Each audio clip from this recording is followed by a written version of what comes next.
안녕하세요. 오늘도 하나님 말씀에 귀 기울이시는 여러분들을 축복합니다. 성경에서 아주 중요한 삶의 원리는 3장 16절에 있다라는 말이 있습니다. 요한복음 3장 16절과 요한 1서 3장 16절입니다. 요한복음 3장 16절은 우리가 영생을 얻는 방법에 대해서 말씀하고 있습니다. 그리고 요한 1서 3장 16절은 영생을 얻은 사람은 어떻게 살아야 하는가에 대해서 말씀하고 있습니다. 오늘 본문 요한 1서 3장 16절 이렇게 되어 있습니다. 그리스도께서 우리를 위하여 자기 목숨을 버리셨습니다. 이것으로 우리가 사랑을 알게 되었습니다. 그러므로 우리도 형제 자매를 위하여 목숨을 버리는 것이 마땅합니다. 영생을 얻은 사람의 특징은 형제 자매를 위하여 목숨을 버리기까지 사랑하는 것입니다. 굉장히 급진적인 말씀입니다. 우리가 영생을 얻은 자라면 형제 자매를 위해서 목숨을 버리는 것이 마땅하다 이렇게 말씀하는 것이죠. 진짜 영생을 얻은 사람이 많다라는 것은 이웃을 위해서 목숨을 버리는 사랑을 할 수 있는 그런 사람이 많아진다라는 뜻입니다. 이 원리에 따르면 대한민국에 영생을 얻은 사람이 많으면 대한민국 사회는 이 영생을 얻은 사람 때문에 엄청난 혜택을 누리게 되어 있다라는 말입니다. 그런데 정말 그러한가? 대한민국이 많은 혜택을 누리고 있는가? 수많은 영생을 얻은 사람들 때문에 대한민국이 혜택을 누리고 있는가? 생각해보면 자신 있게 대답을 하지 못하겠습니다.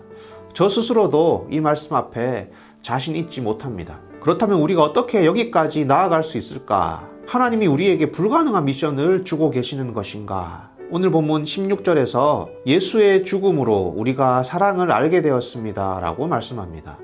사랑을 알게 된 사람이 사랑을 할 수 있다라고 이야기합니다. 사랑을 안다라는 말은 지금 하나님과의 사랑의 관계 속에 들어가 있다라는 말입니다.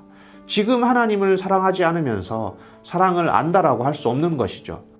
그렇다면 우리가 하나님을 사랑한다라는 것이 어떤 의미이겠습니까? 우리가 하나님을 사랑한다라는 것이 어떻게 가능하겠습니까? 우리의 마음으로 감정적으로 하나님을 사랑하면 하나님을 사랑하고 있는 것일까?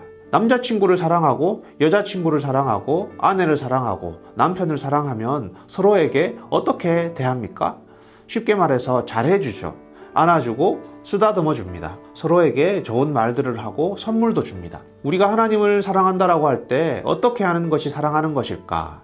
하나님께 잘해주면 될 텐데 우리 인간이 하나님께 잘해드려 봤자 뭘 그렇게 잘해드릴 수 있는 것이 사실 없습니다. 하나님을 안아줄 수도 없고 쓰다듬어 줄 수도 없습니다. 하나님께 무슨 좋은 말을 해주고 선물을 드리는 것이 하나님을 사랑하는 것일까? 예수님은 베드로에게 네가 나를 사랑하느냐 이렇게 3번 물으시죠. 그리고 네가 나를 사랑하면 나의 양을 먹이라 이렇게 말씀하십니다. 나를 사랑하면 나에게 잘해달라라고 말씀하시지 않고 나의 양을 먹이라 라고 말씀하시죠. 나의 양에게 잘해달라라고 말씀하십니다.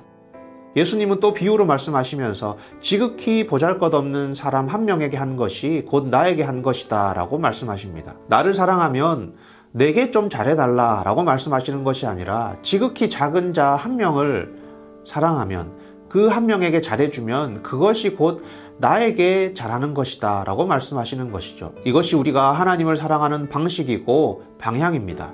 막상 우리가 하나님을 사랑하려고 하면 무엇을 어떻게 해야 하나님을 사랑하는 것인지 막막할 때가 많습니다. 사랑한다고 고백하면 되는 것인가? 기도를 많이 하고 성경을 많이 보고 하나님을 사랑한다라고 찬양하면 되는 것인가? 하나님을 사랑한다라고 할 때 사실 하나님께는 우리가 뭐 할 수 있는 것이 거의 없습니다. 하나님을 사랑하면 우리의 시선이 하나님께로 가는 것이 아니라 형제 자매에게로 가야 합니다. 그것이 사랑의 올바른 방향입니다. 물론 하나님을 바라보는 예배와 영적인 교제의 측면을 말하는 것이 아닙니다. 실천적인 측면에서 하나님을 사랑하려면 하나님을 바라보면 되지 않고 사람을 바라보아야 합니다. 우리가 하나님을 사랑하는 방법은 형제 자매를 사랑하는 것, 이웃을 사랑하는 것입니다. 그때 하나님은 자신이 사랑받는다라고 여기십니다. 우리가 형제 자매에게 잘해줄 때 하나님은 나에게 잘해주어 고맙다라고 하십니다. 그렇다면 우리가 사랑할 대상인 형제 자매는 누구이겠습니까?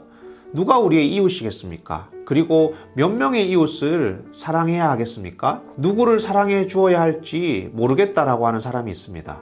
죄송하지만 이런 질문을 하는 사람은 형제 자매를 제대로 사랑해보지 않았다라는 증거입니다. 우리가 이웃을 사랑하고자 하면, 형제 자매를 사랑하고자 하면 반드시 내가 사랑을 주어야 할 형제 자매가 포착되게 되어 있습니다. 내가 섬겨야 할 이웃이 나의 시야에 포착이 되게 되어 있습니다. 내가 누구를 사랑해야 할지 몰라서 못하고 있다라는 사람은 사실은 아직 사랑하고자 하지 않았기 때문입니다. 진짜 사랑하고자 하면 하나님은 우리에게 사랑해야 할 이웃을 보여주십니다. 내가 섬겨야 할 형제자매를 반드시 보여주십니다. 사랑해야 할 대상이 나타나면 사랑하겠다가 아니라 내가 먼저 사랑하고자 하면 나의 섬김이 필요한 대상이 반드시 나타나게 되어 있습니다. 여러분, 하나님께 나의 사랑을 드리고 싶다면, 표현하고 싶다면 형제자매를 사랑하면 됩니다. 그때 하나님은 네가 나를 사랑하는구나 라고 아시는 것이죠. 오늘 하나님께 사랑 표현 한번 하는 우리들이 되었으면 좋겠습니다. 우리가 형제자매를 사랑함으로 네가 나를 사랑하는구나 라고 하는 하나님의 음성을 좀 들을 수 있으면 좋겠습니다. 이 영상을 보는 분들은 하나님을 사랑하는 분들일 것입니다. 오늘 우리 형제자매를 사랑함으로써 하나님께 사랑을 표현하는 여러분 되시기를 소망합니다.